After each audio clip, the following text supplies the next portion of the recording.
بل ملايين من الدولارات توزع ما بين إفريقيا ولبنان والسلطة الفلسطينية وزيمبابوي وموزمبيق، رغم هذول ما ذكرهمش، ومعتوه تونس وغيرها.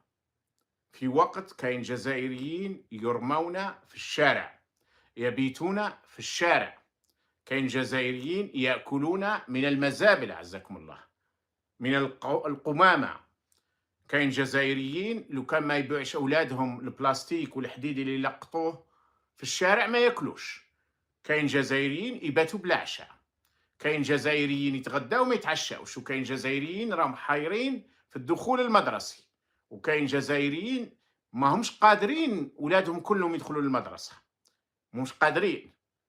وكاين جزائريين معاناتهم رهيبة في السكن، في العمل، في الأكل، في الشرب، في كل شيء.